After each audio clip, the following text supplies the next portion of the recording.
అందరూ బాగున్నారా? మన ప్రభువైన యేసుక్రీస్తు నామమున మీ అందరికీ హృదయపూర్వక వందనాలు. ఎవరికైనా నీరసంగా ఉందా అంటే మీరు ఉపవాసం లేరని అర్థం. అంతేనా? మరి అంతేగా, మరి నీరసం లేదంటే అంతేగా, అంతేనా? God bless you. హల్లెలూయా. నేను ఏదో సరదాగా అంటున్నాను లేండి, మీరు ఫీల్ అయిపోమాకండి. లేనిపోయింది మా పాస్టర్ గారు మేము ఎంతో ఉపవాసం ఉండొస్తున్నాం, మా పాస్టర్ గారు మమ్మల్ని అసలు మెచ్చుకోవడం అనుకోమాకండి దయచేసి. మీ ఆరోగ్య పరిస్థితి, మీ వ్యక్తిగత విషయాలను బట్టి మీరు ఉపవసించండి. ఉపవాసం అనేది ఒక కష్టం కాదండి, గుర్తుపెట్టుకునండి. కష్టం అంటే ఈ కష్టం కాదు, ఒక ఆచారం కాదు, అది అర్థమవుతుందా? ఉపవాసం అనేది ఒక ఆచారం కాదు, it is a way of life. అది ఒక జీవితంలో, అదేదో సంవత్సరాంతం కాబట్టి 3 రోజుల ఉపవాసం లేదా వారం వారం పలానా కాదు కాదు, ఇదేదో ఆచారంగా చేయదు. కానీ ఒక దినచర్య మనం ఎలా చేస్తాం, డైలీ ఎలా బ్రష్ చేస్తాం, ఎలా స్నానం చేస్తాం, ఎలా రెడీ అవుతాం, అలాగా వారానికి మీ చేతనైతే కనుక 2 రోజులు ఉండండి. వారానికి మీకు చేతనైతే నేను కేటగరైజ్ చేస్తాను. ఒకరోజు మీ వ్యక్తిగతంగా ఉండండి, ఒకరోజు సార్వత్రిక సంఘం కొరకు, ఇతరుల కొరకు ఉపవాసం ఉండండి. అది చాలా మంచిది. ఒకరోజు మీ కొరకు, అది ఒక పూట ఉంటారో రోజంతా ఉంటారో అది మీ విషయం. అది ఒకటేమో మీ వ్యక్తిగతంగా మీకు దేవునికి ఒక వ్యక్తిగతమైన నడక కొరకు ఉండండి. రెండోది ఇతరుల కొరకు ఉపవాసం ఉండి కూడా ప్రేయర్ చేయండి, అది చాలా దీవెన. ఇలాగ మీరు వారానికి 2 సార్లు, అది ఒక పూట ఉంటారో మీరు ఎలా ఉంటారనేది మీరు తీర్మానం చేసుకుని అది ఎవ్రీ వీక్ చేయండి. ఏమండి, సడన్గా భక్తి జీవితంలో సంసోను కాస్త ఇలా ఎదిలించుకుని ఒక్కసారికి వచ్చేసి ఊహు అనేసి మళ్ళీ వెళ్ళిపోయి దెలీలా ఊళ్ళో పడుకోవడం కాదు. అలా ఉండకూడదు. మన భక్తి జీవితం కాసేపు లోకంలోనూ కాసేపు ఇక్కడ కాదు, కంటిన్యూస్గా మనం దేవుని యొక్క నడిపింపులో మనం మన జీవితాలను కట్టుకోవాలి. Hallelujah. Right. God bless you abundantly. Right. Praise Jesus. Right. ఈరోజు ఒక చాలా ప్రాముఖ్యమైన విషయాన్ని మీతో నేను పంచుకుంటాను. ఈ మాటలు చదువుతూ ఉండగా నా వ్యక్తిగత ఆత్మీయ జీవితానికి చాలా నేను దీవించబడ్డాను. ఇది I really felt very blessed. చాలా సంతోషం అనిపించింది ఈ మాటలు చదివాక నాకు. అదే మీతో పంచుకుంటాను. ఇప్పుడు మనం ఈ అహవా ఉపవాస ప్రార్థనలో ఎజ్రా గ్రంథంలో ఉన్నటువంటి ఆ 3 దినాల ఉపవాసం గురించి మనం ధ్యానం చేస్తున్నాం. ఓకేనా? ఎంతమంది ఎజ్రా గ్రంథం చదివారు? కుడిచే పైకి ఎత్తండి. రైట్. ఒకసారి మీరు ఇంటికి వెళ్ళాకన్నా చదవండి. మళ్ళా చదివిన వారు దేవునికి స్తోత్రం, చదవని వారు దయచేసి ఇంటికి వెళ్ళాక ఎన్నో ఉండవు, ఒక 10 అధ్యాయాలే. ఏమండి, టైం కేటాయించుకుని మీ డిస్టర్బెన్సెస్ అన్ని పక్కన పెట్టి, ఫోన్ పక్కన పెట్టి, ఏమండి మీరు ఏకాంతంగా కూర్చుని ఒక నోట్స్, ఒక పెన్ను తీసుకుని మీరు చదువుకుంటారండి. దేవుడు మీకు ఏమి నేర్పాడో అది రాసుకుంటారండి. చాలా బాగుంటుంది ఈ గ్రంథం. నాకు చాలా ఇష్టం ఈ గ్రంథం అంటే. సో ఈ గ్రంథంలో యాక్చువల్గా చెప్పాలంటే దేవుని యొక్క కనికరం, దేవుని యొక్క ప్రణాళిక, దేవుని యొక్క నిబంధనను ఆయన ఎలా స్థిరపరుస్తాడో ఈ గ్రంథంలో మనం ధ్యానం చేయొచ్చు, చాలా విషయాలు నేర్చుకోవచ్చు. సో ఈ యొక్క ఎజ్రా గ్రంథం యొక్క ముఖ్య ఉద్దేశం ఏంటంటే, ఇశ్రాయేల్ ప్రజల్ని కొన్ని సంవత్సరాల క్రితం ఒక రాజు, నెబుకద్నెజర్ రాజు బబులోని తీసుకెళ్ళిపోయాడు. ఎక్కడ తీసుకెళ్ళాడండి? చెప్పాలి మీరు గట్టిగా. బబులోని తీసుకెళ్ళాడు, చెరగా తీసుకెళ్ళాడు వాళ్ళందరినీ. అంటే యాక్చువల్గా ఈ ఎజ్రా గ్రంథానికి, దానియేలు గ్రంథానికి వీటన్నిటికీ కనెక్షన్స్ ఉంటాయన్నమాట, జాగ్రత్తగా గమనించాలి. సో నెబుకద్నెజర్ రాజు యెరూషలేము మొత్తాన్ని పాడు చేసేసాడు. ఏంటండి? దేవుని మందిరాన్ని సహితం మొత్తం పాడు చేసి, దేవుని మందిరంలో ఉన్నటువంటి బంగారు వస్తువులు, వెండి వస్తువులు, ఉపకరణాలు వీటన్నిటిని కూడా తీసుకుని, విలువైన వాటన్నిటిని కూడా తీసుకుని బబులోనికి వెళ్ళిపోయాడు నెబుకద్నెజర్ రాజు. ఆ తర్వాత దేవుడు ఇశ్రాయేల్ ప్రజల్ని ఎందుకు బబులోని చేతికి అప్పగించాడనంటే, అది ఇశ్రాయేలీయుల యొక్క అవిధేయత. ఏంటండి? మీరు గుర్తుపెట్టుకోవాలి ఒక విషయం ఏంటంటే, దేవుడు జీవితాంతం శిక్షించడు. ఏంటండి? అనాప్కినిటి ఇటేసి పర్లేదు. రైట్. దేవుడు జీవితాంతం శిక్షించడండి. దేవునికి ఏం ఆనందం కాదు మనం శిక్షించడం, లేకపోతే మనం బాధపడటం, మనం ఏడుస్తూ కూర్చోవటం, మనం ప్రాబ్లమ్స్లో నలిగిపోవటం. ఇది దేవునికి ఇష్టం కాదు. గుర్తుపెట్టుకోనండి, నేను ఎప్పుడూ ఒక మాట చెప్తాను, నువ్వు కొంతకాలము శ్రమను అనుభవించటం పర్లేదు, ఏంటండి?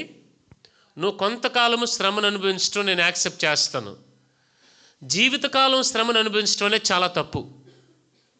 అది నీ తప్పు, అది దేవునిది కాదు. అది నేను అంటాను, ఒక వ్యక్తి దేవునితో నడవటం కనుక తనను నేర్చుకుంటే, దేవుని శిక్ష అనే దానికన్నా దేవుని క్రమశిక్షణ అనే దానికి ఆ వ్యక్తి లోబడితే, అది ఎంత త్వరగా తను లోబడతాడో అంత త్వరగా అందులోంచి బయటకు వచ్చేస్తాడు. హల్లెలూయా. చిన్నప్పుడు నాకు బాగా గుర్తు, మాకు ట్యూషన్ ఉండేదండి. ట్యూషన్కి వెళ్ళేవాళ్ళు. ఎవరైతే బుద్ధిగా వెళ్ళి వాళ్ళ పనులు చేసుకుని హోంవర్కులు చేసేసి చదివేసి ట్యూషన్ టీచర్ దగ్గరికి వెళ్ళిపోయి మొత్తం అప్పచెప్పేశారనుకోండి, 6 గంటలు మేము ట్యూషన్కి వెళ్తే 7ంటికి పంపించేసేవాళ్ళు. కొంతమంది 9 దాకా కూడా ఉండేవాళ్ళు. ఆ ట్యూషన్ టీచర్ ఏమనేవాళ్ళు అంటే, నువ్వు అప్పచెప్తేనే పంపుతా, సమస్య లేదు, ఇక్కడే ఉండు, నువ్వు నీకు ముద్ద అన్నం పెడతా, ఇక్కడే పడుకో, ఏం బాధ లేదు, నువ్వు ఏం నవ్వుకుంటున్నారంటే మీరు అందరూ?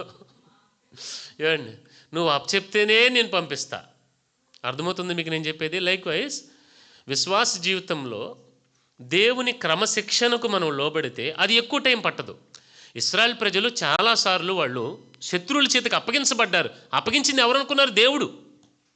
దేవుడు. ఎందుకు దేవుడు అప్పగించాడు అని అంటే, వీరి అవిధేయత వాళ్ళని అక్కడికి తీసుకెళ్ళింది. నేను అంటాను, మెజారిటీ ఆఫ్ ద ప్రాబ్లమ్స్ మనం ఫేస్ చేసేవి ఏంటంటే, చాలా మట్టుకు మనం జ్ఞానము లేక అవిధేయతను బట్టి వాటికి మనం సాతాను చేతులకు అప్పగించుకోవడాన్ని బట్టి మనం వాటిని సఫర్ అవుతాం. మన జీవితంలో పనిచేసేది రెండండి, ఇద్దరు. అయితే దేవునికి లోబడితే దేవుడు పనిచేస్తాడు, లేదా సాతానికి లోబడితే సాతాను పనిచేస్తాడు. ఈ రెండే జరుగుతాయి. నేనంటాను, గత కాలంలో మనము దేవునితో నడవకపోవడం అంటే ఏమీ కాదు, సాతానుతో నడవటమే. సాతానుతో నడవకపోవడం అంటే ఏంటి కాదు, దేవునితో నడవటమే. మీకు అర్థమైంది నేను చెప్పింది? ఇక్కడ త్రాసు ఉందనుకోండి, త్రాసునిలా పట్టుకున్నారనుకోండి, మీరు ఎటు బరువు పెడితే అటు దిగిపోద్ది. గ్రహిస్తున్నారా? అంటే మీరు దేవునితో నడవటం మొదలు పెడుతున్నారు అని అంటే సాతానుతో నడవటం మీరు కట్ చేసేస్తున్నారని అర్థం. మీరు సాతానుతో నడవటం మొదలు పెడుతున్నారంటే, అంటే మీరు సాతానుతో నడవటం అంటే వేరే ఉద్దేశం ఏం కాదు, వాక్యమును తప్పించుకోవటం. సింపుల్. మీరు ఎప్పుడైతే ఇది బైపాస్ చేయాలని చూస్తారో సాతానికి మీరు డోర్ తెరిచిన వాళ్ళు అవుతారు. ఇశ్రాయేల్ ప్రజలు అదే, వారు సఫర్ అవ్వడానికి కారణం ఏంటంటే వేరే ఏమీ లేదండి. వారు దేవుని వాక్యానికి అవిధేయంగా ప్రవర్తించిన ప్రతిసారి దేవుడు వాళ్ళకి పనిష్మెంట్ ఇవ్వను, వీళ్ళు అక్కడికి వెళ్ళను, శత్రువుల చేతికి అప్పగించబడను, అక్కడ వాళ్ళని వీళ్ళు హింసించను, అక్కడ వాళ్ళు మరలా బుద్ధి తెచ్చుకుని ప్రభువా క్షమించయ్యా అని, కనికరించయ్యా అని ప్రార్థన చేయటం, తిరిగి మరలా దేవుడు వాళ్ళని ఆ వాగ్దాన దేశంలోనికి, ఇజ్రాయెల్ దేశంలోనికి వాళ్ళు తీసుకురావటం అనేది సర్వసాధారణంగా బైబిల్ గ్రంథంలో ఇశ్రాయేలు యొక్క చరిత్రలో మనకు కనబడుతుంది. సో ఇక్కడ ఎజ్రా గ్రంథం రాయబడినటువంటి సమయంలో కూడా జరిగినటువంటి ఒక విషయం ఏంటంటే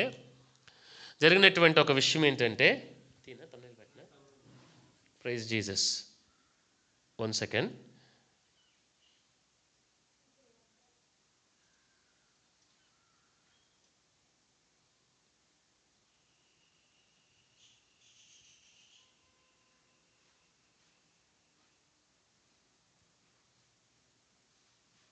ప్రైజ్ జీసస్, హల్లెలూయా. ఒక్క నిమిషం.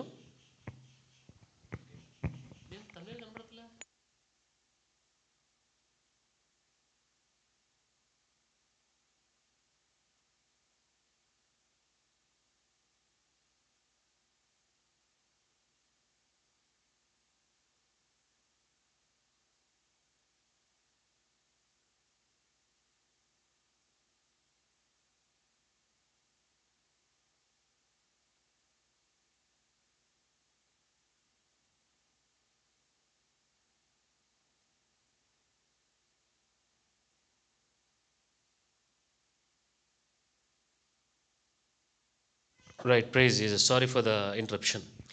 సో ఇశ్రాయేల్ ప్రజలు ఈ ఎజ్రా గ్రంథంలో జరిగినటువంటి ఒక విషయం ఏంటంటే, వీళ్ళు యాక్చువల్గా బబులోన్లో ఉన్నోళ్ళు, బబులోన్లో ఉన్నారు. బబులోన్లో ఉన్నప్పుడు జరిగిన విషయం ఏంటంటే, దేవుడు బబులోను రాజు యొక్క హృదయాన్ని కదిలించడం వలన ఆ రాజు ఇశ్రాయేలీయులకి పర్మిషన్ ఇస్తాడు, మీరు వెళ్ళిపోయి మీ దేశంలో మీ మందిరం కట్టుకుని మీరు అక్కడ ఉండండి అని.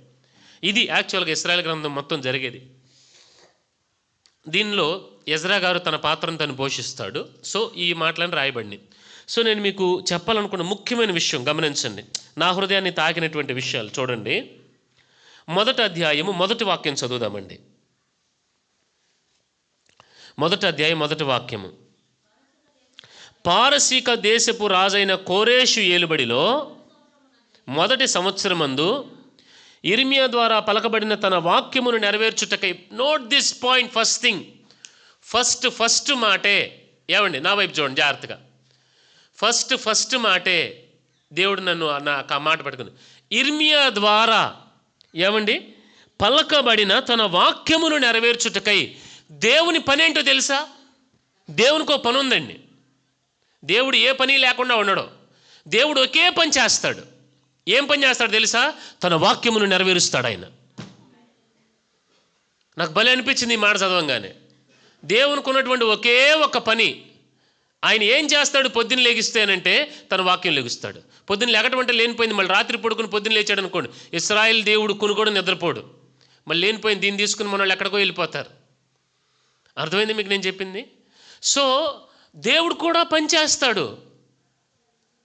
మనం ఎలాగ ఉద్యోగం చేస్తామో, వ్యాపారం చేస్తామో, సేవ చేస్తామో, ఇంకా మనమన్నా రెస్ట్ తీసుకుంటాం.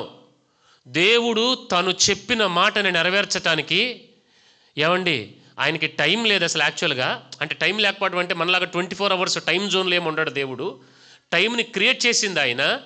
ఆ టైమ్లెస్ దాంట్లో కూడా దేవుడు ఏం చేస్తాడు అని అంటే ఆయన తన వాక్యమును నెరవేరుస్తాడు. మీరు ఎప్పుడైనా ప్రభు నువ్వేం చేస్తున్నావు అని మీరు అడిగారనుకోండి, ఆయన ఏం సమాధానం చెప్తాడు తెలుసా? నేను వాక్యాన్ని నెరవేరుస్తున్నాను అంటాడు. ఏ ఖాళీగానే ఉన్నా అని అండు, ఏ ఖాళీగానే ఉన్నాను అండు. ఆయన ఏమంటాడు తెలుసా? నేను వాక్యాన్ని చేస్తున్నా. What a great God he is. అది ఇర్మియా ద్వారా దేవుడు చెప్పాడంట. నాకు ఈ మాట ఒకటి నా హృదయాన్ని బాగా బలంగా తాకింది. ఏంటంటే ఇర్మియాకి దేవుడు చెప్పిన మాటని ఇర్మియా చెప్పినప్పుడు, ఇర్మియా చెప్పిన మాటని దేవుడు నెరవేర్చాడు కదా. దేవుడు చెప్పిన మాటని నేను చెప్పినప్పుడు నేను ఏది చెప్తానో దేవుడు నెరవేరుస్తాడు. హల్లెలూయా. మీకు అర్థమైంది నేను చెప్పింది? ఎందుకంటే నేను చెప్పేది నా సొంత కవిత్వం కాదు. నేను మీకు చెప్పేది మీకు నెరవేర్చబడుతుంది. ఎందుకో తెలుసా? ఇది దేవుని మాట. ఆయన మాట ఆయన నెరవేర్చుకుంటాడు. ఆయన God is a God of his word. ఆయన వాక్యమై ఉన్న దేవుడు. ఆయన ఏ వాక్యమై ఉన్నాడో, ఏ వాక్యానైతే ఆయన చెప్పాడో ఆ వాక్యాన్ని ఆయన చేస్తాడు. Glory be to God. గమనించండి, ఆయన వాక్యమును నెరవేర్చుటకై యెహోవా పారసీక దేశపు రాజైన కోరేషు మనస్సును ప్రేరేపింపగా అతడు తన రాజ్యమందంట చాటింపు వేయించి వ్రాత మూలముగా ఇట్లు ప్రకటన చేయించెను. గమనించండి, వెరీ సింపుల్. పారసీకపు దేశపు రాజైనటువంటి కోరేషుతో దేవుడు ప్రేరేపించాడు తన హృదయాన్ని. వాస్తవానికి చెప్పాలంటే వీళ్ళు ఏమీ దేవుని ప్రజలు కాదు, అన్యులు. ఏంటండి? పెర్షియన్, పారసీక దేశపు రాజు దేవుని ఎరిగిన వాడేం కాదు. కానీ దేవుడు ఈ పారసీక రాజుతో చెప్తున్నాడు, ఇదిగో కోరేషు నువ్వు ఈ పని చెయ్యి అని చెప్పాడు. ఇప్పుడు ఉదాహరణకు ఒక మాట చెప్తాను. ఇప్పుడు మీలాంటి వాళ్ళకి నాలాంటి వాళ్ళకి దేవుడు తెలిసిన వాళ్ళకి దేవుడు ఒక పని చెప్తే ఓకే ఫైన్, అది చేయడానికి మనం వెళ్తాం. ఎందుకంటే ఆయన ఎవరో మనకు తెలుసు కాబట్టి. నేను అంటాను, దేవుడు తన పనిని చేయించుకోవటానికి ఒక క్రిస్టియన్ని అవసరం లేదు ఆయనకి. హల్లెలూయా. క్రిస్టియన్స్ అవసరం ఆయనకి, కాదని నేను అనట్లా. కానీ ఎవరితో అయినా ఆయన పని చేయించుకోగలడు. మనం అనుకుంటాం ఒక్కొక్కసారి మనం అవతలోళ్ళు దేవుని ఎరగనోళ్ళు కదా అని అనుకుంటాం. నువ్వు దేవుని వాక్యమును నెరవేర్చే వ్యక్తి అయితే నీ జీవితంలో దేవుని వాక్యాన్ని నెరవేర్చడానికి ఆయన అధికారులు చెప్తాడు, అయ్యి మా వాడికి పనిచేసి పెట్టు నువ్వు. Nobody can escape God. అర్థమవుతుందా? ఎవ్వడూ దేవుని తప్పించుకోలేడు. దేవుడు ఆజ్ఞాపించాడా, he has to obey it, అంతే. ఇంకది ఇశ్రాయేల్ ప్రజల్ని దేవుడు విడిపించాలని నిర్ణయం తీసుకున్నాడు. వాళ్ళకి అక్కడ పనిష్మెంట్ అయిపోయింది. తిరిగి మరలా వాళ్ళు యెరూషలేంకి వెళ్ళాలి. యెరూషలేంలో వాళ్ళ దేవుని మందిరాన్ని కట్టుకుని వాళ్ళ దేవునికి బలులు అర్పించాలి వాళ్ళు. సో దేవుడు ఏం చేశాడు అని అంటే ఈ కోరేషుతో మాట్లాడుతున్నాడు. ఏమని? ఇదిగో కోరేషుని ప్రేరేపించాడు. ఏమని ప్రేరేపించాడంటే, పారసీక దేశపు రాజైన కోరేషు ఆజ్ఞాపించినది ఏమనగా, లిజన్ వన్ థింగ్. ఒక అన్య రాజుకి దేవుని మాట ఆజ్ఞగా తీసుకుంటున్నాడండి. నాకు ఒక్కొక్క మాట చదువుతా వెళ్తుంటే నేను అంటే మైండ్లో తిరుగుతూ ఉన్నాయి చాలా విషయాలు. దేవుని మాటని ఆజ్ఞగా తీసుకుంటున్నాడు కోరేష్ రాజు. నేను అంటున్నాను, మనం ఆ సీరియస్నెస్ మనకెందుకు రాదు? క్రిస్టియన్స్కి దేవుడు చెప్పాడు, ఇది నేను ఎందుకు చేయను అనేటువంటి మనసు ఎందుకు రాదు? ఒక అన్యరాజుకు వస్తుంది, ఇక్కడ ఒక అన్యరాజుకు వస్తుంది, కోరేష్కి వస్తుంది. ఏమనంటే దేవుడు ప్రేరేపించాడు, దేవుని ప్రేరేపణని ఆజ్ఞగా తీసుకుంటున్నాడు. అందుకని తను ఆజ్ఞాపించాడు. ఏమని గమనించండి. ఆకాశమందలి దేవుడైన యెహోవా లోకమందున్న సకల జనములను నా వశము చేసి యూదా దేశమందున్న యెరూషలేములో తనకు మందిరము కట్టించుమని నాకు ఆజ్ఞ ఇచ్చియున్నాడు. హల్లెలూయా. మీలో ఎంతమందికి అర్థమవుతుంది? ఎంతమందికి అర్థమైంది? కుడి చేపైకి చూపించండి. మీరు బైబిల్ చదువుతుంటే నేను అదే అంటాను, మీ హార్ట్ బీట్ పెరగాలి, గుండె దడ్దర్ కొట్టుకోవాలి. అమ్మో, దేవుడు ఇంత గనుడా, ఇంత ప్రభావం కలిగిన వాడా, ఇంత శక్తిమంతుడా అని. అట్ ద సేమ్ టైం నీలో పశ్చాత్తాపం పుట్టాలి. ఏమనంటే, అరే కోరేషు ఒక రాజు అయ్యుండి ఒక పారసీక దేశ ఏమండి ఇశ్రాయేలు మీద యెరూషలేము రాజు కాదు ఈయన, దేవుడు ఎరిగిన వ్యక్తి ఏం కాదు లోతుగా. అటువంటి వ్యక్తి దేవుని మాటను ఆజ్ఞగా తీసుకుని ఇచ్చేస్తున్నాడు. ఏమంటున్నాడు? దేవుడు నన్ను సకల జనులకు రాజుని చేశాడని చెప్తున్నాడు. హల్లెలూయా. కోరేష్కి మనసులో ఒక భయం ఉంది. ఏమన్నా తెలుసా? నన్ను రాజుని చేసింది దేవుడే అని. ఎన్ని కోణాలు ఉన్నాయి చూడండి ఇందులో మనకి. ఒక్క వాక్యంలో నుంచి మనం తవ్వుకోలే కానీ ఎంత లోతుకి. నేను ఇంకా డీప్కి వెళ్ళట్లేదు, ఎందుకనంటే ఇంకెలా మాట్లాడుతూ కూర్చుంటే అయిపోద్ది. కోరేషు ఎంత కన్విన్స్ అయ్యాడంటే, నేను రాజు అయ్యింది నా బలం, నా శక్తి, నా జ్ఞానాన్ని బట్టి కాదు, ఆయన నన్ను రాజుని చేశాడు. ఒళ్ళు దగ్గర పెట్టుకుని ఉండాలి ఆయనతో. ఈ భయం మనకు ఉండాలి. ఇప్పుడు నేను పాస్టర్ను కదా, నేనేదో మీరు ఎన్నుకుంటేనో లేకపోతే మీరు అనుకుంటేనో నేను పాస్టర్ అవలా, నేను పాస్టర్ అవుదాం అనుకుని నేను అవలా, దేవుడు నన్ను పాస్టర్ అన్నాడు, అంతే. ఇంకది. సో దేవుడిచ్చిన ఆధిక్యతని, మీరు చూపుతున్న ప్రేమని, లోబాటుని I shouldn't take for granted. నాకు అది భయం కలిగించాలి. అమ్మో, దేవుడు జాగ్రత్తగా చూసుకోవాలి. ఎందుకనంటే దానియేలు గ్రంథంలో చూడండి, నెబుకద్నెజర్ అనుకున్నాడు ఏమని, ఆహా నా రాజ్య మహిమను చూడు, నేను అజ్జుడు ఇజ్జుడు అని అనుకోగానే దేవుడు ఏం చేశాడంటే ఇమ్మీడియట్లీ, రాజా నీకున్న బుద్ధి పోయి, నీకున్న జ్ఞానం పోయి, నువ్వు ఒక మృగంలాగా తయారయ్యి నువ్వు గడ్డి కరుస్తావని చెప్పాడు. అది జరిగింది. ఎంతమందికి తెలిసే విషయం? తెలుసు కదా. గొప్ప రాజు గడ్డి కరిచాడు. కోరేష్కి ఆ భయం ఉంది. అందుకని కోరేషు ఆయన నన్ను రాజుని చేశాడు, I should be very careful. ఎందుకనంటే ఆయన చెయ్యింది నా జీవితంలో ఏదీ లేదన్న భయం కోరేష్కుంది. నేను ఎందుకు ఇంత లోతుగా మీకు చెప్తాను. ఇంకా సబ్జెక్ట్ నేను రాలేదు. ఇంకా గమనించండి. యెరూషలేములో తనకు మందిరము కట్టించుమని నాకు ఆజ్ఞ ఇచ్చి ఉన్నాడు. ఇప్పుడు లిజన్ వన్ థింగ్, నేను మీకు ఒక పాయింట్ని మీకు చెప్తున్నాను. మీరు మీ లోపల దేవుని మందిరం కట్టడానికి మీరు ఇష్టపడితే, ఏంటండి చెప్పాలి గట్టిగా, మీ లోపల దేవుడి నివాస యోగ్యమైనటువంటి మందిరాన్ని కట్టడానికి మీరు ఇష్టపడితే, అంటే దేవుడు మీలో నివాసము చేయడానికి మీ హృదయాన్ని అప్పగిస్తే జరిగేది ఏంటో తెలుసా? శత్రువులు సైతం దేవుని ఆజ్ఞ పొందుకొని నిన్ను పంపాలి. వాళ్ళు హల్లెలూయా పంపాలి. శత్రువుని వదిలిపెట్టేయాలి, అంతే. నేను అదే అంటాను. ఇప్పుడు సంఖ్యలు వేయబడినాయి. నేను అంటాను, నువ్వు పరిశుద్ధాత్మలో మండుతూ ఉంటే ఆ సంఖ్యలని నీ మంట కరిగిచ్చేస్తుంది. హల్లెలూయా. ఏది సాతాను నీ జీవితంలో పట్టుకోవడానికి నువ్వు గ్రిప్ ఇవ్వకూడదు. అందుకని ఏ విషయంలోనూ అపవాదికి లోబడమాకండి అని అంటా నేను. వాక్యమును తప్పించుకోమాకండి అని అంటా నేను. ఇమీడియట్గా నువ్వు వాక్యము తప్పించుకోవడం మొదలుపెట్టావా, నువ్వు నీ జుట్టు తీసుకెళ్ళి వాడి చేతికి ఇస్తున్నావు అర్థం. ఇంకా ఆడు ఎన్ని ఆడుకోవాలి అన్ని ఆడుకుంటాడు. బాస్కెట్బాల్ ఆడతాడు, ఫుట్బాల్ ఆడతాడు, వాలీబాల్ ఆడతాడు, అన్నీ ఆడతాడు. చెప్తున్నాను నేను, ఇట్స్ నాట్ ఎ జోక్. నేను సీరియస్గా చెప్తున్నాను. నువ్వు ఎప్పుడైతే దేవుని వాక్యంలోనికి నువ్వు వచ్చేస్తూ ఉంటావో వాడి పట్టు నీ జీవితంలో కోల్పోతుంది. ఎందుకనంటే నీ జీవితంలో పాపం ఉండదు. వాడి పట్టు కోల్పోతుంది. వాడు ఎప్పుడైతే పట్టు కోల్పోతూ ఉంటాడో శత్రువు సహితం ఏమండి, ఇప్పుడు ఉదాహరణకు ఒక మాట చెప్తాను.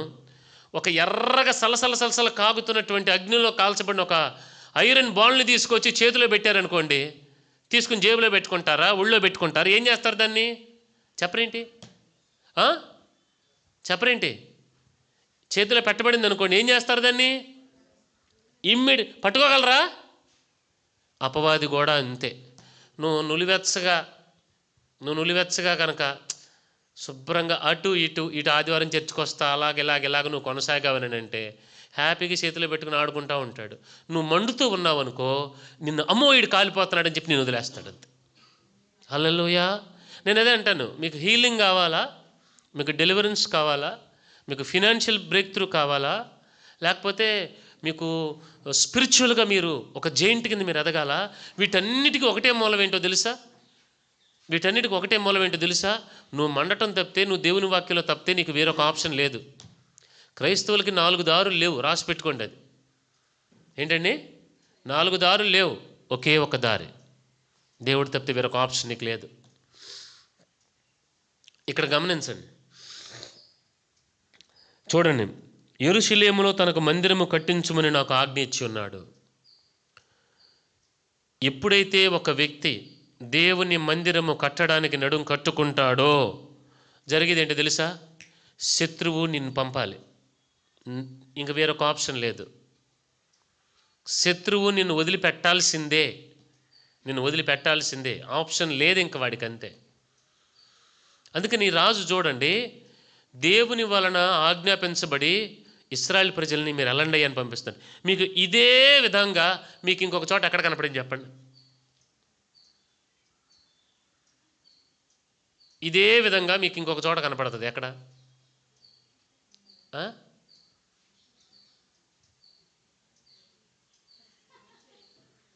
చెప్పండి. జాగ్రత్త, సంచి తీసుకొచ్చి పట్టుకుంటాను, జాగ్రత్త.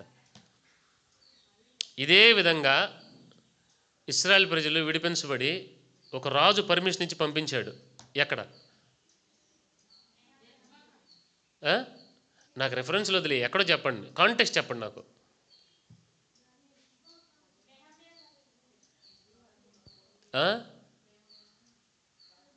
నేను చెప్పాక మీరందరూ ఏం చేస్తారంటే, ఈ పెనం మీద హోటల్లో నీళ్ళు చల్లుతారే,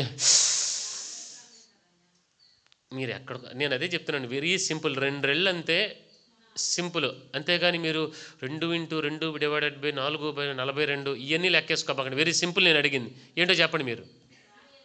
కాదు అది aunty, God bless you.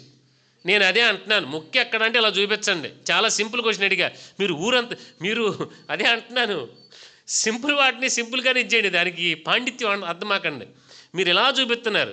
Israel ప్రజల్ని ఐగుప్తీయులు ఇలాగే పంపించారు కదండి, అవునా కదా? సేమ్ మళ్ళా రిపీట్ అవుతుంది ఇక్కడ బబులోను రాజు. అప్పుడేమో ఐగుప్తుకి వెళ్ళారు 430 సంవత్సరాలు, ఇక్కడ బబులోను చెరలో ఉన్నారు వీళ్ళు. అర్థమవుతుంది మీకు నేను చెప్పేది? ఈ రాజు పంపిస్తున్నాడు, వెళ్ళి మీ మందిరం కట్టుకోండి మీరని. ఫరో అలాగే పంపించాడు. ఇంకా నయం, ఈ కోరెస్ చాలా తెలివైనవాడు. ఎందుకనంటే, నేను గనక ఫరో వేసినట్లు యాశాలు వేస్తే కనుక నాకు 10 కాదు 20 వాతలు పడతాయి అంటాడు. హల్లెలూయా. కోరెస్ చాలా తెలివైనవాడు ఎవరో తెలుసా? దేవుడు చెప్పంగానే టక్కని చేసేసేవాళ్ళు తెలివైనవాడు. హల్లెలూయా. మీకు అర్థమవుతుందా నేను చెప్పేది? దేవుడు చెప్పాడు ఇది చేయమని, దేవుడు చెప్పాడు అనుకోండి, వెంటనే ఇది చేసేయటం మంచిది అని వెంటనే లోబడిపోయేవాడు తెలివైనవాడు. దేవుడు చెప్పిన దాన్ని తీసుకెళ్ళి ప్రాసెస్ చేసి, దాన్ని ఫిల్టర్ చేసి, దాన్ని 4 రకాలుగా ఆలోచించి, ఇటు కాకపోతే అటు చేద్దాం, అటు కాకపోతే ఇటు చేద్దాం అని అందులో ఉన్న దానిని బయటికి తీసి, లేని వాటిని అందులో పెట్టి మొత్తం జ్ఞానం వాడతారు చూసారా, వాళ్ళు తెలివి తక్కువ వాళ్ళు. తెలివైనవాడు ఎప్పుడు ఇమ్మీడియట్గా దేవుడు చెప్పింది, సరే ప్రభు నువ్వు చెప్పావా, ఓకే ఫైన్ చేసేద్దాం. హల్లెలూయా. ఇప్పుడు నేను అంటాను, దేవుడు వచ్చి, అరే కృష్ణో 2 రెళ్ళు 44 రా అని అన్నాడు దేవుడు. ఏంటండి చెప్పరేంటి? మీరందరూ అటు చూస్తున్నారు తెలుసా?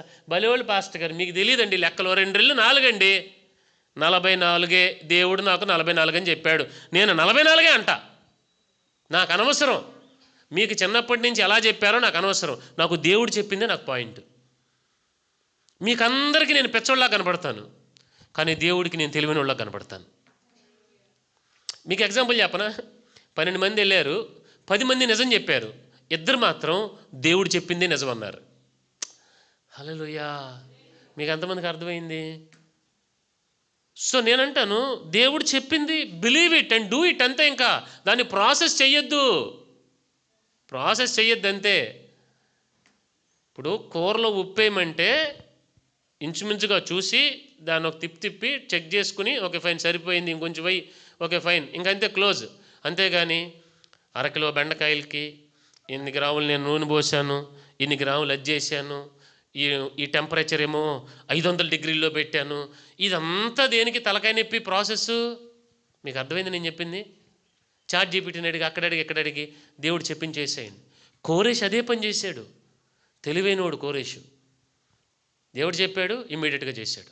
నేను మీకు చెప్పాలనుకున్న పని, చాలా విషయాలు మాట్లాడుతున్నాను మీతో నేను. మన జీవితంలో డెలివరెన్స్ అనేది ఎన్ని విషయాల మీద ఆధారపడి ఉంటుందో మీరు ఆలోచించండి. అదేదో కాసేపు ప్రార్థన చేసేసాం అయిపోయింది. నో, నువ్వు దేవుడు చెప్పింది చేసే ఒక అనుభవంలో నువ్వు ఉన్నావా, ఇమ్మీడియట్గా నీ శత్రువుని వదిలేసేయాలంతే. ఇంకా దట్ ఈస్ ద రూల్.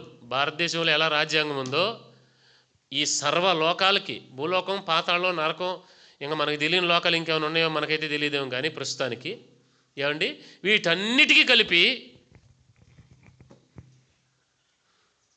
ఇది ఏది చెప్తుందో అదే జరుగుద్ది. దట్స్ ఇట్, అంతే. అర్థమవుతుందా? మీరు గ్రహించాలి జాగ్రత్తగా. సో ఏమైంది? యెరూషలేములో తనకు మందిరము కట్టించుమని నాకు ఆజ్ఞ ఇచ్చి ఉన్నాడు. కావున మీలో ఎవరు ఆయన జనులై ఉన్నారో వారు యోధా దేశమందున యెరూషలేముకు బయలుదేరి యెరూషలేములోని దేవుని మందిరమును, అనగా ఇశ్రాయేలు దేవుడైన యెహోవా మందిరమును కట్టవలెను. వారి దేవుడు వారికి తోడయుండునుగాక. ఆమేన్ చెప్పండి. నేను ఒక మాట చెప్తాను. దేవుడు మీకు ఎప్పుడు తోడై ఉంటాడు తెలుసా? చెప్పండి గట్టిగా. దేవుడు మీకు ఎప్పుడు తోడై ఉంటాడు? ఉపవాస ప్రార్థన చేసినప్పుడు పాస్టర్ గారు, మీరు బాధలు పడినప్పుడు దేవుడు తోడై ఉంటాడు, లేదా మీరు ఆశీర్వదించబడినప్పుడు దేవుడు తోడై ఉంటాడు, ఉపవాసం చేసినప్పుడు దేవుడు తోడై ఉంటాడు. ఇవన్నీ నేను చెప్పను, కానీ మీకు దేవుడు ఎప్పుడు తోడై ఉంటాడు తెలుసా? నువ్వు దేవుని మందిరం కట్టడానికి నువ్వు నడుం కట్టుకుంటే దేవుడు నీకు తోడై ఉంటాడు. నేను ఇక్కడ దేవుని మందిరం కట్టడం అంటే నేనేదో మిమ్మల్ని ఎమోషనల్ బ్లాక్మెయిల్ చేయట్లా, ఉన్న విషయం డైరెక్ట్గా చెప్తున్నా. మొదట నీ లోపల కట్టుకో మందిరాన్ని. నీ లోపల కట్టబడిన ముందు నీ అంతరంగమే దేవుని మందిరం. నీ అంతరంగం కట్టబడకుండా నువ్వు ఎన్ని రకాలుగా కట్టబడినా దేవునికి ఏం సంతోషం కాదు, అది అసలు మందిరమే కాదు. మొదట నీ అంతరంగం కట్టబడాలి. మొదట ఎప్పుడైనా కానీ గుర్తుపెట్టుకోండి, స్థానిక సంఘము కట్టబడిందా మీరు పునాదిగా మారతారు మీ పైన కట్టబడే వాళ్ళందరికీ. ఇప్పుడున్న మనం కొద్దిమంది ఉన్నాం కదా, మనం రేపొద్దున మనల్ని దేవుడు ఖచ్చితంగా దీవిస్తాడు. ఆమేన్. దేవుడు దీవిస్తాడు. వాళ్ళందరూ ఓకే, మీరు పునాది అవుతారు. పునాదైన మీరు సరిగ్గా లేరనుకోండి, పైన ఏం కడతాడు దేవుడు చెప్పండి? మీరు స్తంభాలుగా నిలబడాలి. సంఘంలో మీరు ఒక్కొక్కరు ఒక్కొక్క పిల్లర్గా నిలబడాలి. మీ వ్యక్తిగత ఆత్మీయ జీవితంలో మీ ఇంట్లో మీరు ఒక దేవుని మందిరంగా మీరు కట్టబడాలి. మనమందరము కలిసి దేవుని మందిరంగా కట్టబడాలి. మళ్ళీ మన సంఘం వెళ్ళి సార్వత్రిక సంఘంలో ఒక స్తంభంగా నిలబడి దేవుని మందిరం కట్టాలి. అక్కడ ఎన్ని మందిరాల్లో నేను చూడండి. మీరు గ్రహిస్తున్నారా నేను చెప్పే మాటని? మొదటగా మనం వ్యక్తిగతంగా కట్టబడాలి. రెండోది సంఘముగా నువ్వు మందిరంగా కట్టబడాలి. మూడోది సార్వత్రిక సంఘంగా నువ్వు మందిరంగా కట్టబడాలి. సో నేను అంటాను, దేవుడు మీకు ఎప్పుడు తోడై ఉంటాడు తెలుసండి? నువ్వు బాధలు పడేటప్పుడు, లేకపోతే నువ్వు ఆశీర్వదించబడినప్పుడు తీసి పక్కన పెట్టండి. నువ్వు మందిరముగా కట్టబడాలి అనేటువంటి ఆశ నీకు వచ్చిందా, దేవుడు నీకు తోడై ఉంటాడు. ఏమండి? నువ్వు రా ప్రభువా, నువ్వు నాతో రా ప్రభువా, నువ్వు బతిమలాల్సిన అవసరం కూడా లేదు. అరే నువ్వు నా పని మీద ఉన్నావు కాబట్టి నేను నీ పని మీద ఉంటున్నా, పదరా అంటాడు ఆయన. హల్లెలూయా. మీరు గ్రహిస్తున్నారా నేను చెప్పేది? మీరు ఎంతమందికి దేవుని మాట్లాడుతున్నాయి? So this is very very important. మీరు మందిరముగా కట్టబడటానికి ఇష్టపడండి. దేవుడు మీకు ఖచ్చితంగా తోడై ఉంటాడు. హల్లెలూయా. మీరు మందిరముగా కట్టబడటానికి విముఖతగా ఉండి దేవుడు తోడై ఉండాలి అనేది ఎలాగుంటుందంటే, నువ్వు దాని కొరకు ప్రయాసపడాలి, దాని కొరకు చాలా ఎమోషనల్ డిస్ట్రెస్లోనికి నువ్వు వెళ్ళాలి. ఒకనొక టైంలో చిరాకు కూడా వచ్చేది, దేవునంటే దేవుడు నాకు ఎందుకు తోడై లేడని. నేను అంటాను, నువ్వు దేవుని మందిరం కట్టే పనిలో ఉన్నావా, నువ్వు సంఘాన్ని కట్టే పనిలో ఉన్నావా, వెరీ సింపుల్, దేవుడు నీతో వచ్చి తీరతాడు, అంతే. ఇంకది దేవుడు వచ్చి తీరతాడు. ఇక్కడ ఈ కోరెష్ రాజు ఎందుకు పంపిస్తున్నాడు వీళ్ళని అని అంటే, దేవుని మందిరం కట్టండి వెళ్ళి అంటున్నాడు. మీరు ఎప్పుడు విడిపించబడతారు తెలుసా? మీరు విధులిచ్చుకుంటే విడిపించబడటం కాదు, మీరు దేవుని మందిరం కట్టడానికి నడుం కట్టుకుంటే విడిపించబడతారు. చూడండి, మన డెలివరెన్స్ అనేది మనం చాలా సందర్భాలు ఎక్స్పెక్ట్ చేసేది ఏంటంటే, అది టకాలను మన నెత్తి మీద పడిపోలేని మనం ఎక్స్పెక్ట్ చేస్తాం కదా. నేను అంటాను, అది జరుగుద్ది ఖచ్చితంగా, నేను కాదని అనట్లేదు, కానీ but it has a process. గ్రహిస్తున్నారా నేను చెప్పేది? నా మాటలు అర్థమవుతున్నాయా? నేను ఎందుకు ఈ విషయాలన్నీ చెప్తున్నానంటే, ఉపవాస ప్రార్థనలో వీళ్ళు యెరూషలేము మందిరం కట్టడానికి, విడిపించబడ్డానికి వీళ్ళు నడుం కట్టుకున్నారు. దేవుడు వారికి తోడై ఉండును గాక. మరియు యెరూషలేములో నుండి దేవుని మందిరమును కట్టించుటకై స్వేచ్ఛార్పణను గాక. ఏంటండి స్వేచ్ఛార్పణ? అంటే ఎవరిష్టం వచ్చినట్లు వాళ్ళు చేయొచ్చు అర్పణ విషయంలో. అదేమి ఒక ధర్మశాస్త్ర ప్రకారంగా ఇదిగో ఒక దూడని తీసుకురావాలి, ఒక మేకని తీసుకురావాలి, లేకపోతే ఒక గువ్వని తీసుకురావాలి, ఒక ఎద్దుని తీసుకురావాలి అనేం లేదు. వాళ్ళ ఇష్టం. దీన్ని స్వేచ్ఛార్పణ అని అంటారు. స్వేచ్ఛార్పణ గాక ఆయా స్థలములలోని వారు తమ తమ యొద్ద నివసించు వారికి వెండి బంగారములను వస్తువులను పశువులను ఇచ్చి సహాయము చేయవలెనని ఆజ్ఞాపించాను. తన రాజ్యంలోని ప్రజలకు చెప్తున్నాడు, అయ్యా మీ పక్కన ఇజ్రాయెల్ ప్రజలు ఉన్నారా, వాళ్ళు యెరూషలేముకి వెళ్ళిపోతారు, నేను ఆజ్ఞిస్తున్నాను, మీరు వాళ్ళకి వెండి బంగారాలు ఇచ్చి పంపండి అని చెప్పాడు ఆయన. హల్లెలూయా. ఎంతమందికి అర్థమైంది నేను చెప్పింది? ఇశ్రాయేలుకి ఇచ్చింది ఎవరు అనుకుంటున్నారు? అన్యులు ఇచ్చారు. ఇక్కడ తెలిసిన వాళ్ళు ఇవ్వటం కాదు, అన్యులకి రాజు ఆజ్ఞాపించాడు. ఏమని? మీరు ఇశ్రాయేలీయులకి వాళ్ళ దేవుని మందిరం కట్టడానికి వెళ్తున్నారు, వెండి బంగారం స్వేచ్ఛార్పణం కాక ఇంకేదైతే ఇచ్చి పంపుతారో మీరు ఇచ్చి పంపండి అన్నాడు ఆయన. ఇది ఆజ్ఞగా వెళ్ళింది వాళ్ళకి. ఏంటండి, ఏ ఒక్కళ్ళు కూడా తప్పించుకోవడానికి లేదు. నేను అంటాను, నువ్వు దేవుని మందిరానికి కట్టడానికి నువ్వు నడుం కట్టుకున్నప్పుడు ఏమండి, నిన్ను విడిపించబడటమే గొప్ప. నువ్వు నీ శత్రువుని వదిలిపెట్టడమే గొప్ప. వదిలిపెట్టడం కాదు, కానీ శత్రువు నీకు సహకారిగా మారుతాడు. ఆమెను చెప్పండి. శత్రువు ఏమవ్వాలండి నీకు? గట్టిగా ఆమెను చెప్పండి. శత్రువు ఏమవ్వాలి? సహకారి అవుతాడు నీకు. ఒక మాట నాకు బాగా ఇష్టము, ఒకని ప్రవర్తన ఆయనకి ప్రీతికరముగా ఉన్నప్పుడు ఆయన వారి శత్రువులను సహితం మిత్రులుగా చేయును. ఇదే ప్రకారంగా ఐగుప్తులో కూడా జరిగిందా లేదా? అక్కడైతే ఇంకా దారుణంగా రాయబడింది, ఇశ్రాయేలీయులు ఐగుప్తీయులను దోచుకొనిరి అని ఉంది. వాళ్ళంతటా వాళ్ళే వెండిని వీటన్నిటిని ఇశ్రాయేల్ ప్రజలకు ఇచ్చారంట. అయ్యా మీరు వెళ్ళిపోతున్నారు, చాలా థ్యాంక్స్, మీరు వెళ్ళిపోతున్నందుకు, ఇదిగోండి మా చెవులకు ఉన్న ఇవన్నీ తీసుకోండి, మా మెడలో బంగారం మొత్తం తీసుకోండి, ఇవన్నీ మీరు తీసుకెళ్ళండి అని చెప్పి ఐగుప్తీయులు వచ్చి ఇశ్రాయేలీయులకి దోచుకున్నట్లుగా వాళ్ళు ఇచ్చారంట. వాళ్ళంతా వాళ్ళే ఇచ్చారు, ఇల్లే అడగలా. నేను అంటాను, మీ లైఫ్లో మీకు రావాల్సినటువంటి ఫైనాన్సెస్ కానీ, మీకు రావాల్సినటువంటి ఆశీర్వాదం కానీ, మీరు దాన్ని లాక్కుంటే వచ్చేది కాదు, అది కూడబెడితే అయ్యేది కాదు, దేవుడిస్తే జరిగేది. దేవుడు ఇవ్వాలి. అర్థమవుతుంది మీకు నేను చెప్పేది? మీరు బైబిల్ గ్రంథంలో విస్తారంగా దీవించబడిన వాళ్ళు ఎవరినైనా చూడండి, వాళ్ళ ప్రయాస లేకుండా వాళ్ళు దీవించబడ్డారు. రాసి పెట్టుకున్న మాటని. ఎందుకనంటే దినవృత్తాంతాల 2వ గ్రంథం 20వ అధ్యాయం అనుకుంటా, మొదటి గ్రంథం, యెహోషువ ఉంటాడు కదా, యెహోషువ కాదు, యెహోషాపాతు రాజు. వీళ్ళు మోయాబీలు, మేయోనీలు, అమోనీలు శత్రువులు వచ్చినప్పుడు వీళ్ళు ప్రార్థన చేశారు, ఉపవాస ప్రార్థన చేశారు. దేవుడు వాళ్ళని యుద్ధానికి వెళ్ళమని చెప్పాడు. వీళ్ళు అక్కడికి వెళ్ళేసరికి శత్రువులు ఒకళ్ళొకళ్ళు పొడుచుకుని ఉన్నారు. అక్కడున్న బంగారాన్ని కొల్లసొమ్మును కూర్చుకోవడానికి వాళ్ళకి 3 రోజులు పట్టింది. ఎంతమందికి తెలిసింది? మీ పాస్టర్ గారు వాక్యం చెప్పాడా మీకు? ఇది చెప్పాడా లేదా? చెప్పాడు కదా, మీకు గుర్తొచ్చిందా? అది అప్పుడప్పుడు ఇలా మిమ్మల్ని గుర్తు చేస్తూ ఉండాలన్నమాట, తిరగదోడతా ఉండాలి మేము చెప్పిన వాక్యాన్ని మేమే. అర్థమైందా? మేము పరిచయం చేసేటప్పుడు కాంక్రీటు పిల్లర్ల బాక్సులు పోసేవాళ్ళం, కాంక్రీట్ వర్క్ చేసేవాళ్ళం. మేమేం చేసేవాళ్ళం అంటే ఎప్పుడన్నా లేట్ అయింది అనుకోండి, కంకరాల్లో పెట్టి వదిలేశారంటే అదేమవుద్ది, బిగుసుకుపోద్ది. ఒక 5 నిమిషాలకే అది కొంచెం బిగుసిపోవడం మొదలు పడిపోద్ది. ఏం చేసేవాళ్ళం అంటే మధ్య మధ్యలో ఇలా తిరగదోడుతూ ఉండేవాళ్ళం, అటు ఇటు తిరగేసేవాళ్ళం. ఎందుకని? కొంచెం బిగుసుకోకుండా. అర్థమైందా? ఇంక నేను నా ప్రసంగాలు నేనే మొత్తం తిప్పి తోడేసుకుంటున్నా మొత్తం. సో వీళ్ళు వెళ్ళేసరికి శత్రువులు చచ్చిపడి ఉన్నారు, వీళ్ళు వెళ్ళి బంగారం ఒలుసుకున్నారు. ఎవడన్నా యుద్ధం అలా చేస్తాడండి? అర్థం పర్థం ఉండాలి యుద్ధం చేయడానికి కూడా. దేవుడు నీ పక్షాన్ని యుద్ధం చేస్తే నీకు యుద్ధం చేయడానికంటూ ఏం మిగలదండి. నీకు యుద్ధం చేయడానికి మిగలదు, ఆయన మిగల్చడు. ఐగుప్తీయుల్ని ఏమండి ఎంత విచిత్రం చూడండి. ఐగుప్తీయులు పంపటం కాకుండా వాళ్ళ సొమ్మంతా ఇచ్చి మీరు వెళ్ళండి అని దోపుడు సొమ్ముగా పంపించారు.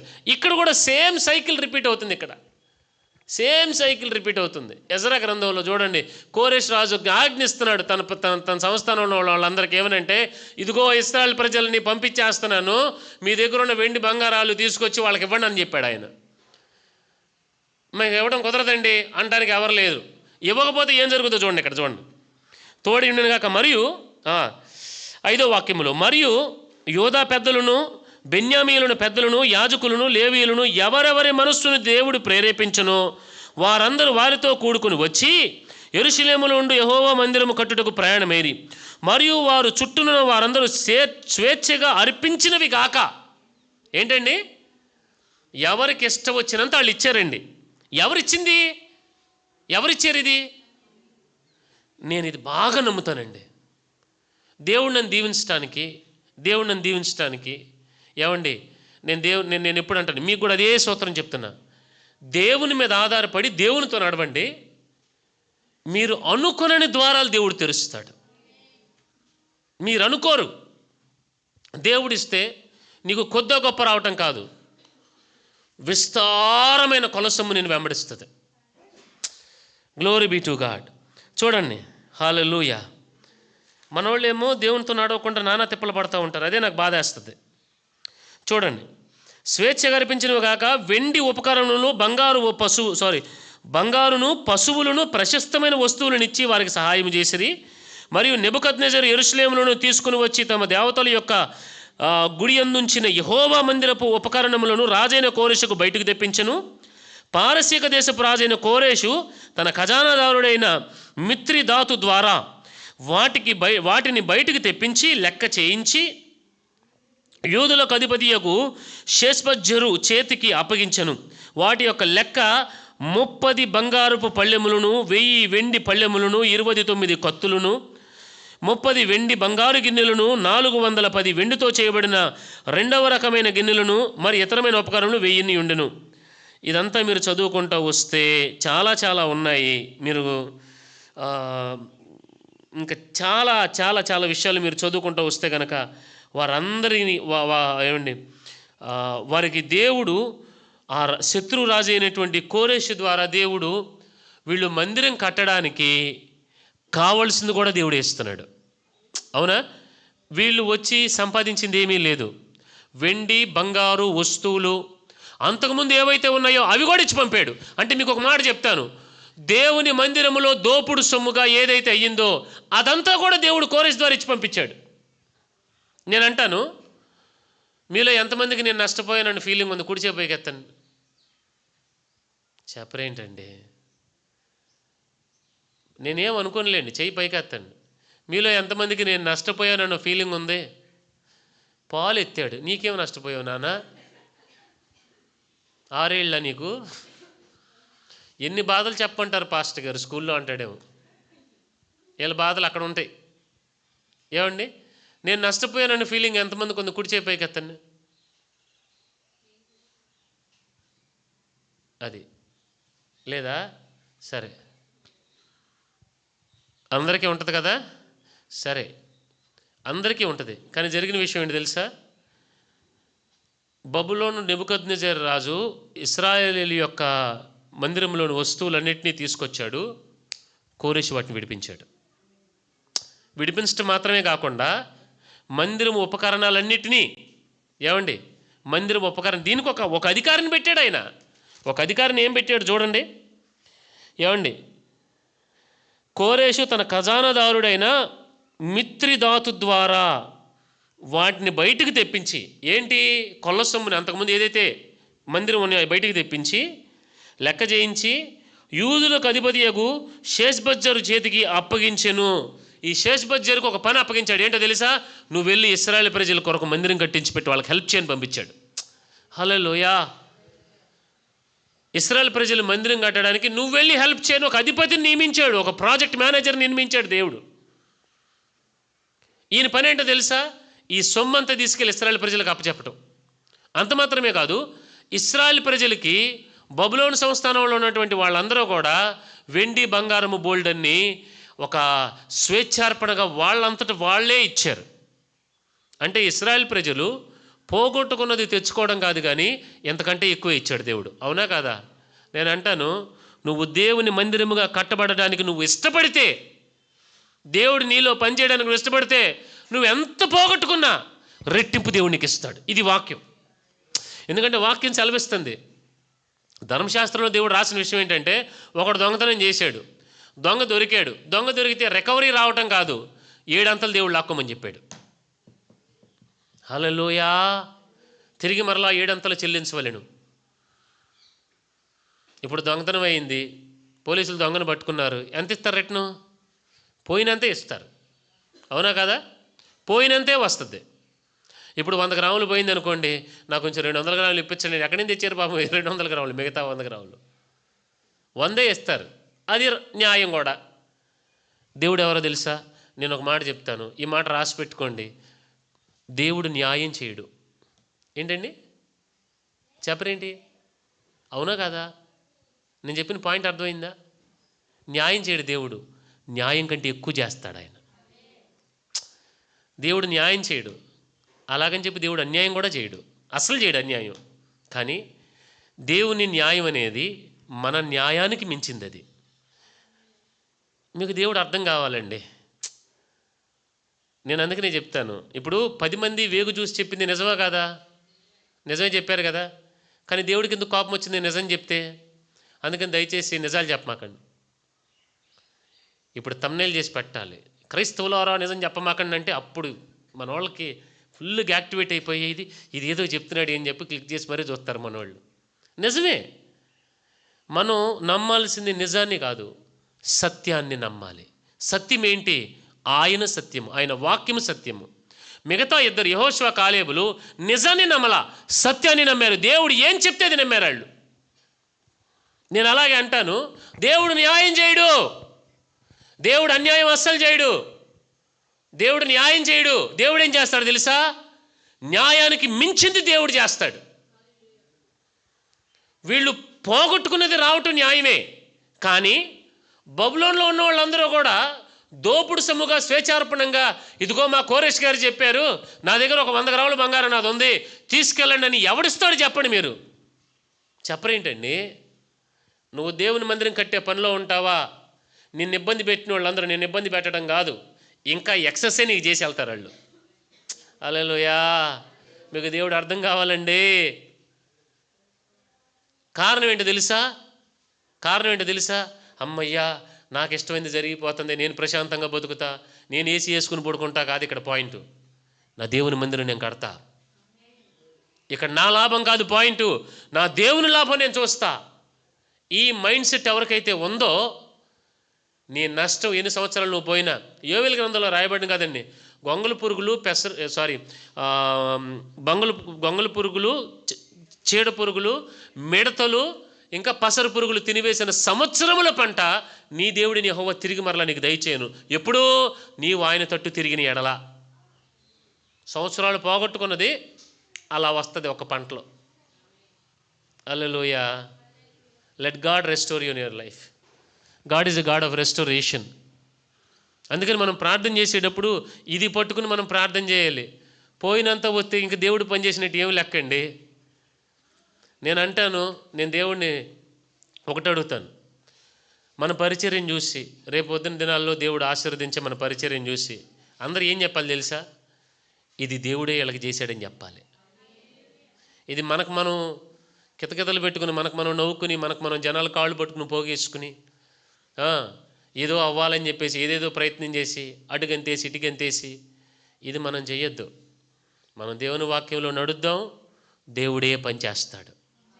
నేను కోరుకునేది ఏంటి తెలుసా? మీ జీవితాలలో ప్రభు చేసే కార్యాలు కూడా చూసి మొదట మీకే అనిపించాలి, ఇది మేం కాదు పాస్టర్ గారు, దేవుడే చేశాడు అని. నేను దేవుడిని అది అడుగుతా. మా విశ్వాసులకి ఫీజులు ఎగిరిపోలు ప్రభు అని అడుగుతా. చెప్పరేంటండి, ఇది నేనేనా అని మీరు అనుకోవాలి. అప్పుడు దేవుడు మీ జీవితంలో పనిచేసినట్టు. ఇది దేవుడే చేశాడు పాస్టర్ గారు, మామూలు వాళ్ళ వల్ల అయితే అయ్యేది కాదండి అని మీ నోట మీరు ఒప్పుకోవాలా. అట్ ద సేమ్ టైం మిమ్మల్ని చూసిన మేమందరూ కూడా ఒప్పుకోవాలి, నిజంగా దేవుడు వీళ్ళ జీవితంలో భలే పనిచేశాడు. Hallelujah. Let God bless you like that. మీరు ఒకటే మనసు పెట్టుకోవాలి, దేవుని మందిరం నేను కడతానంతే. దేవుని మందిరం కట్టబట్ట మొదట నీ అంతరంగంలో కట్టబడాలి. అది take care of your inner man. Host God, ఇది చాలా ఇష్టమైన మాట. దేవునికి ఆతిథ్యం ఇచ్చే వ్యక్తిగా నువ్వు ఉండాలా. ఆయనకు రావడానికి నీ దగ్గర ఆయనకేమి నాకు నాకు ఎలాగుంటే వస్తా, నాకు అలాగుంటే వస్తా అనే దేవుడేం కాదండి. ఏం కాదు. ఆయన వస్తాడు నీ దగ్గరికి. అట్ ద సేమ్ టైం ఆయన నీ జీవితంలో పని చేయించినప్పుడు ఆయన నీ జీవితాన్ని తనకు నచ్చినట్టుగా మార్చుకుంటాడు. హల్లెలూయా. సో ఇప్పుడు చూడండి, నేను మీకు చెప్పాలనుకుంటున్న ఓవరాల్ పాయింట్ ఏంటంటే, నేను మీకు చెప్పాలనుకుంటుంది, we being Christians we need to host God. దేవుడు ఎలా పనిచేస్తాడు ఈ లోకంలో? క్రిస్టియన్స్ మన ద్వారాన దేవుడు పని చేసుకోవడానికి మనకు అవసరం. ఇంకొక మాట చెప్పమంటారా? ఇది మనకి ఇవ్వబడిన ఒక ధన్యత. ఇది ఒక ధన్యత, ఇది ఒక గొప్ప దీవెన. అట్ ద సేమ్ టైం ఇంకొక భయం కూడా మనకు ఉండాలి. దేవుడు చేయించుకోవాలనుకుంటే అన్యుల ద్వారా కూడా దేవుడు చేయించుకోగలడు. ఇక్కడ కోరేసే చేస్తున్నాడు ఆ పని. హల్లెలూయా. నేను అంటాను, నువ్వు దేవుని మందిరంగా కట్టబడడానికి ఇష్టపడుతున్నావా? నీ జీవితంలో దేవుని చేయడానికి ఇష్టపడుతున్నావా? చెప్తున్నాను, అవతలోళ్ళు ఎవరైనా కానీ నిన్ను విడిపించి నిన్ను పంపించాల్సిందే. నేను పంపించేది కూడా ఎలాగనుకున్నారు? ఆషామాషిగా కాదు. నీదంటూ ఏదైతే నష్టపోయావో అది తిరిగిస్తారు. అట్ ద సేమ్ టైం వాళ్ళు సొంత సొమ్ము కూడా తీసుకొచ్చి నీకు ఇస్తారు. సొమ్ము అంటే ఇక్కడ డబ్బులో గిబ్బులో అనుకోమాకండి, లేనిపోయింది. అది ఇస్తారు, కాదు నేను అనట్లేదు. కానీ నేను ఇక్కడ చెప్పేది ఏంటో తెలుసా? రెస్టోరేషన్. అది ఆరోగ్యం కావచ్చు, ఆత్మీయత సహితం. నువ్వు పోగొట్టుకున్నది తిరిగి మరలా దేవుడు నీకు ఇస్తాడు. హల్లెలూయా. అభిషేకం సహితం నువ్వు పోగొట్టుకున్నది తిరిగి మరలా దేవుడు నీకు ఏడంతలు ఇస్తాడు. అది నువ్వు దేవుని మందిరంగా కట్టబడడానికి ఇష్టపడితే. సో ఇదంతా జరిగిన తర్వాత ఇంకా నేను మీకు చెప్పాలనుకుంటున్న ముఖ్యమైనటువంటి విషయాలు నేను రాసుకున్నానండి. I felt very happy inside. Praise God for the word of God. Thank you Jesus. ఇంకొక మాట కూడా నేను మీకు చెప్తాను.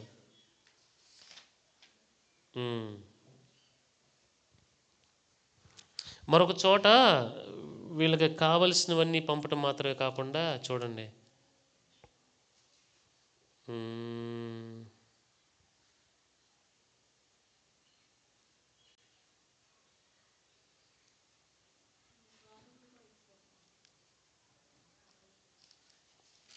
ఇంకొక విషయం కూడా చెప్తాను. నేను చాలా విషయాలు నేను నోట్ చేసుకున్నాను, కానీ మెయిన్ పార్టే చెప్తాను మీకు నేను.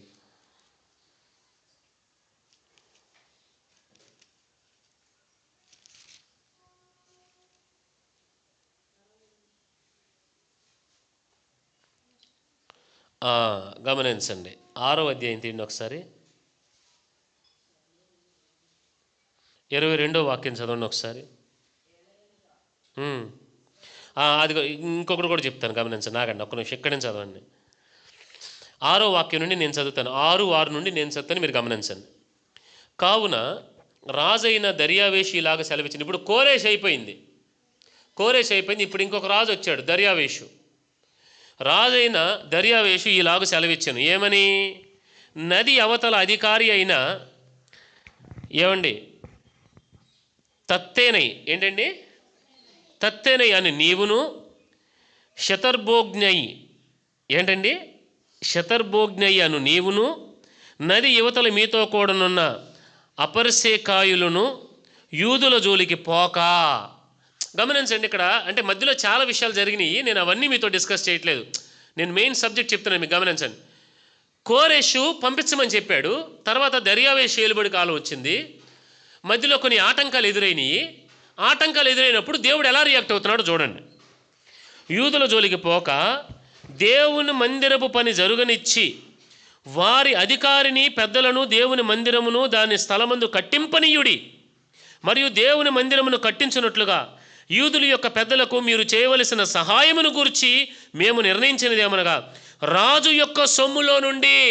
ఎక్కడి నుంచండి? చెప్పాలి గట్టిగా. రాజు యొక్క ఏమండి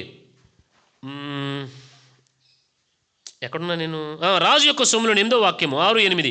అనగా నది అవతల నుండి వచ్చిన పన్నుల నుండి వారు పని చేయు నిమిత్తము తడవు ఏ మాత్రము చేయక వారి వ్రయమునకు కావలసిన దానిని ఇయ్యవలెను. ఇంకొక మాట చెప్పమంటారా? వాళ్ళ దగ్గర ట్యాక్స్ కూడా తీసుకోవద్దని చెప్పాడు ఆయన. ఏంటండి చెప్పరేంటి? ట్యాక్స్ కూడా తీసుకోవద్దు, వాళ్ళ దగ్గర పని చేయనివ్వండి అని చెప్పి, మరియు ఆకాశమందలి దేవునికి దహన బలులు అర్పించుటకై కోడెలే కానీ గొర్రె పొట్టేళ్లే కానీ గొర్రె పిల్లలే కానీ గోధుమలే కానీ ఉప్పే కానీ, ఏంటండి ఉప్పే కానీ ద్రాక్షారసమే కానీ నూనెయే కానీ యెరూషలేములోనున్న యాజకులు ఆకాశమందు దేవునికి సువాసనైన అర్పణములు అర్పించి రాజును అతని కుమారులను జీవించినట్లు ప్రార్థన చేయి నిమిత్తమై వారు చెప్పిన దానిని బట్టి ప్రతిదినము తప్పకుండా వారికి కావలసినదంతయు ఇయ్యవలెను. హల్లెలూయా. మీకు అర్థమవుతుందా?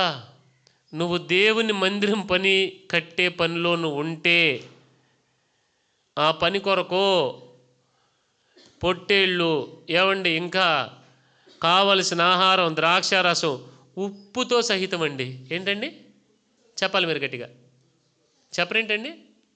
ఉప్పుతో సహితం ద్రాక్షారసం, ఉప్పు, రాజు అంటున్నాడు నూనె, ఇవన్నీ కూడా వాళ్ళకి ఇవ్వండి.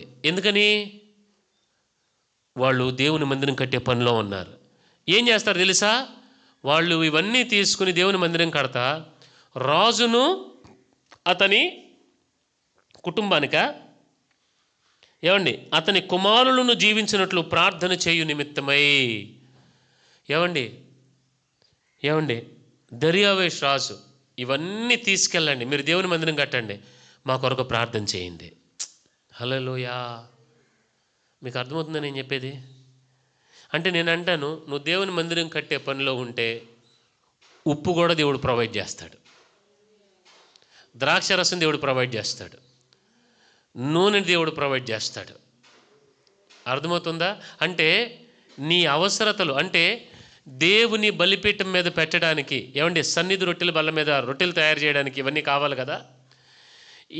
ఈ దేవునికి యాజకత్వం చేయడానికి కావలసినవన్నీ కూడా దేవుడు ప్రొవైడ్ చేస్తాడు. హల్లెలూయా. అన్యులు సహితం వాళ్ళు తీసుకొచ్చి ఇశ్రాయేల్ ప్రజలకు ఇచ్చి, ఇదిగోండి మీ దేవుడికి మందిరం కట్టండి.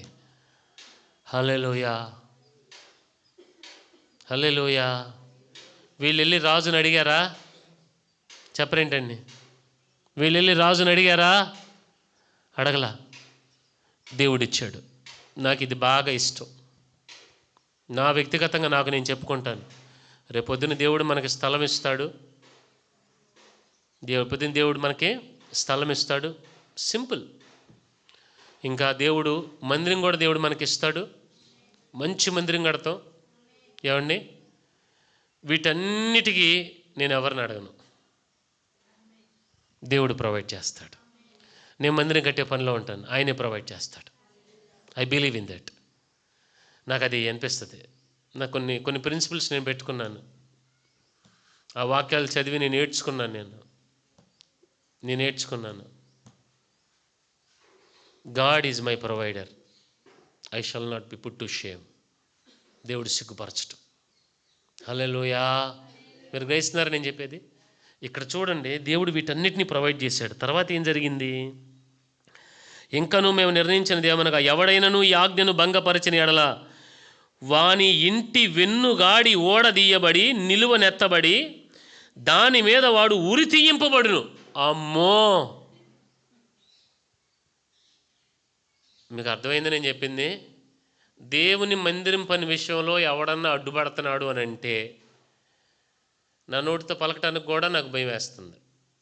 వాడి ఇంటి గాడి దేవుడు ఓడదీసంట ఆ కాడికి అని ఊరేస్తాడంట. It's not joke with God. నేను అందుకని అంటాను, నేను చాలా భయపడతాను తెలుసా సంఘానికి. హలో, నాకు వాస్తవం చెప్తున్నాను, మీరంటే నాకు ఎంత ప్రేమో.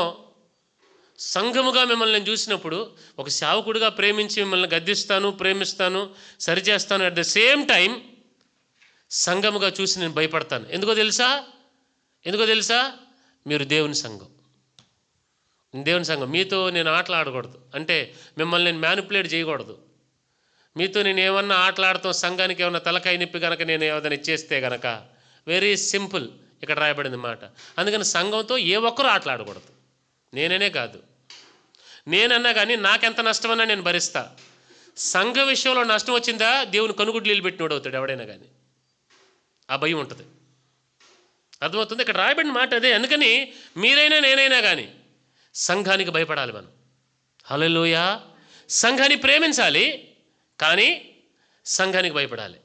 ఎందుకు చెప్తున్నానంటే సంఘం మన వలన పైకి రావాలి, కానీ సంఘం మన వలన కిందకి దిగకూడదు.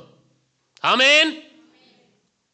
అది మనమైనా కానీ, సార్వత్రిక సంఘంలో అయినా కానీ, ఇప్పుడు సేవకుడిగా మన ఈ ట్రాన్స్ఫిగరేషన్ చర్చ్లో నా పాత్ర, నా వల్ల మీరు పైకి రావాలి కానీ కిందకి రాకూడదు. హల్లెలూయా. అక్కడ గమనించండి, ఏమండి, వాని ఇంటి వెన్నుగాడి ఓడదీయబడి నిలువనెత్తబడి దాని మీద వాడు ఉరితీయింపబడును. ఆ తప్పును బట్టి వాని ఇల్లు పెంటరాసి చేయబడును. ఏ రాజులే గాని ఏ జనులే గాని ఈ ఆజ్ఞను భంగపరిచి యెరూషలేములో నుండిన దేవుని మందిరమును నశింపజేయుటకై చెయ్యి చాపిన ఎడల తన నామమునకు అక్కడ ఉంచిన దేవుడు వారిని నశింపజేయును. దర్యావేశాన్ని నేనే ఈ ఆజ్ఞ ఇచ్చి తిని మరియు అది అతి వేగముగా జరగవలెనని వ్రాయించి అతడు తాకీదుగా పంపించెను. హల్లెలూయా. సంఘాన్ని నిర్మాణము గురించిన ఒక భారము దేవుడు ఎవరికి పెట్టాడు? అన్యునికి పెట్టాడు. ఇది సంఘమై ఉన్న మనం ఇంకెంత జాగ్రత్తగా ఉండాలి ఆలోచించండి. అందుకని ఇప్పుడు ఒక సేవకుడిగా నేను ఇక్కడ ఉన్నాను అనుకోండి, నన్ను దేవుడు తీసుకెళ్ళి ఇప్పుడు నన్ను నడిపించేటువంటి దైవజనుల దగ్గరికి నేను వెళ్ళినప్పుడు నేను అక్కడ మీరు ఇక్కడ ఎలాగుంటారో నేను అక్కడ అలాగుంటా. హల్లెలూయా.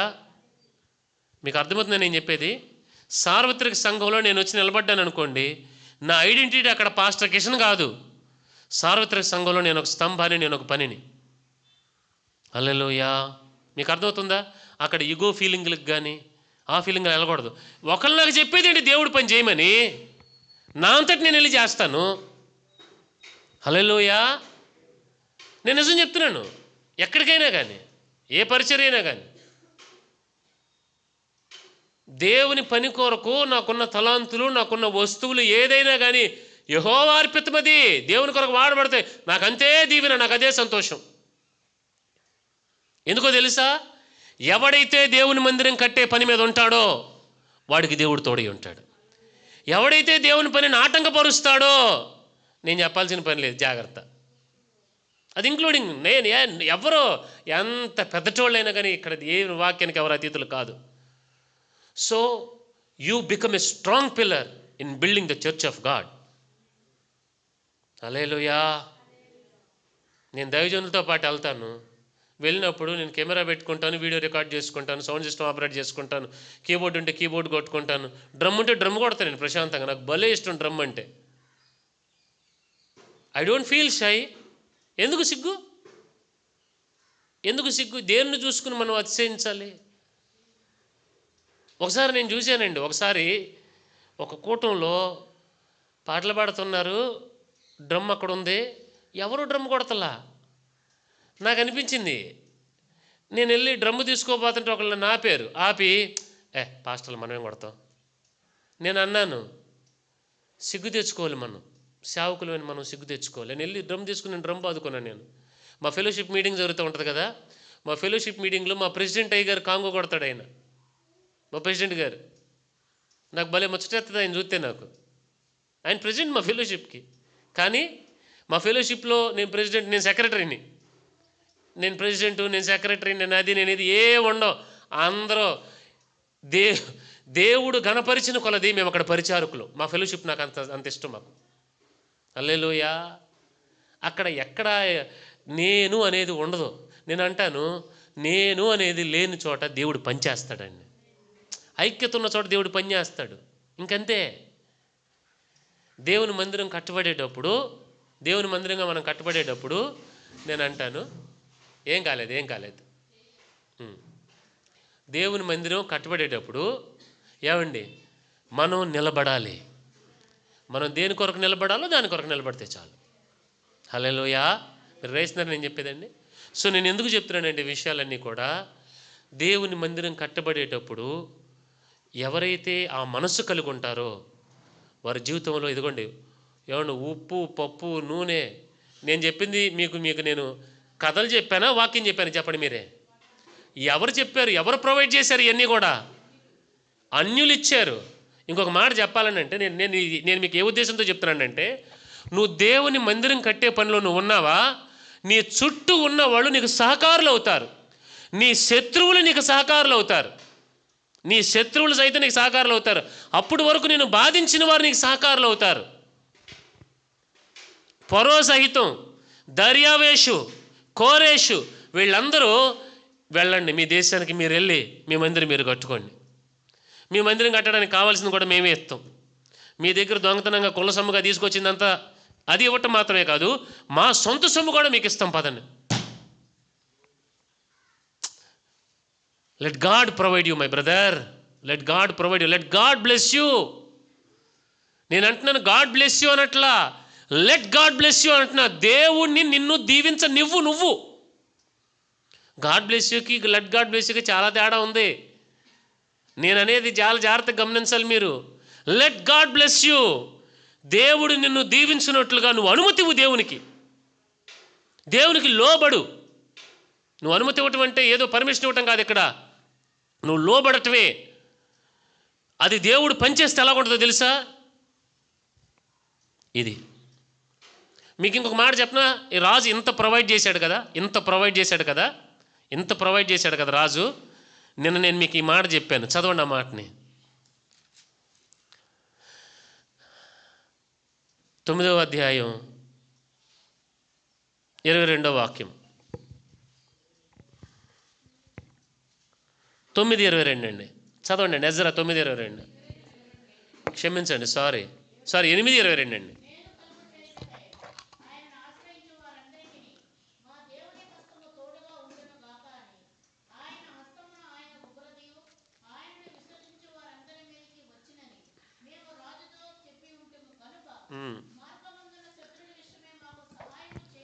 ఇదిగోండి, చదవనండి.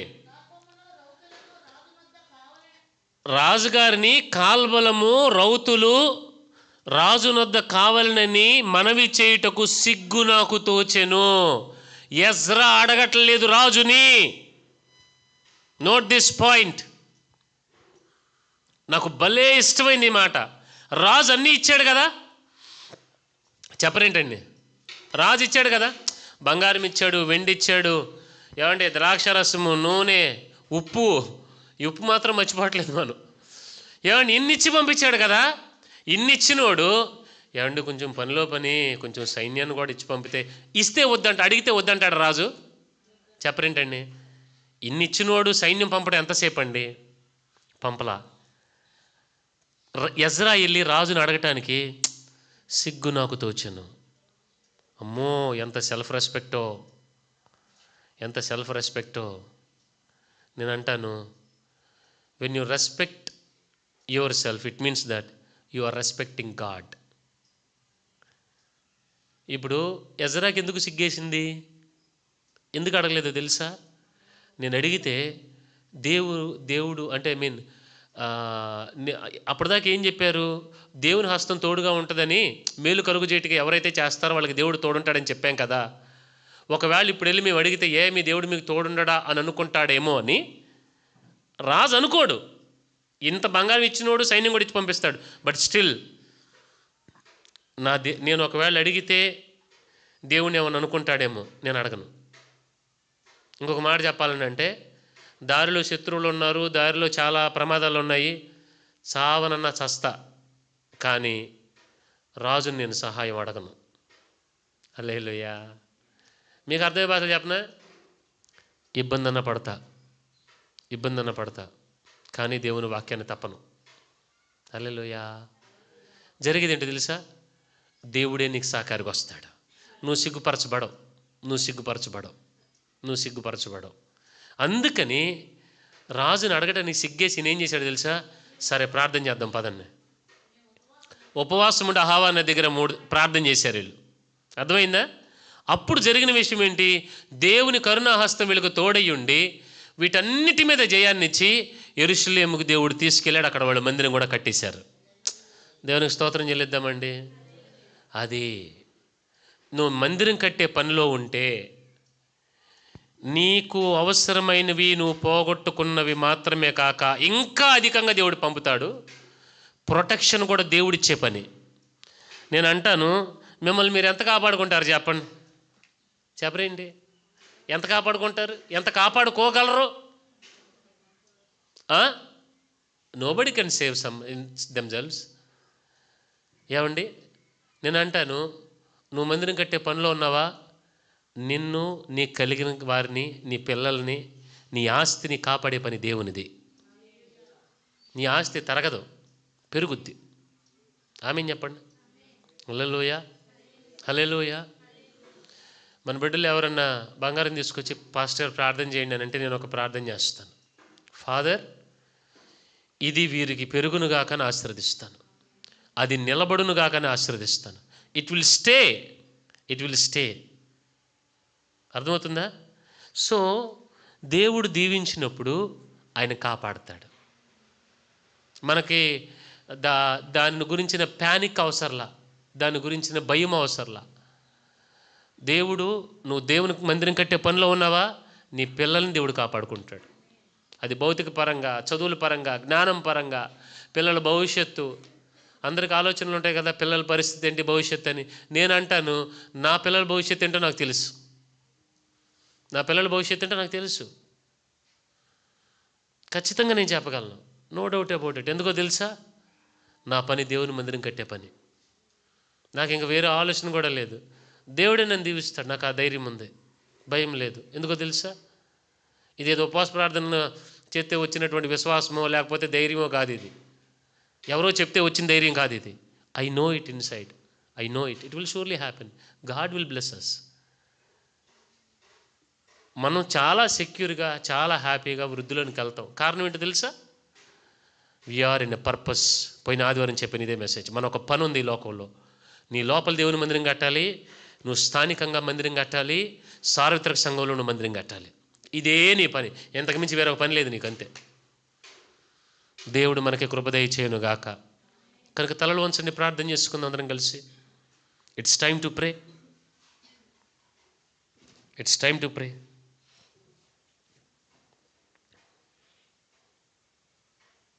Everybody start praying. ప్రతి ఒక్కరూ ప్రార్థన చేద్దామండి. అందరం ప్రార్థన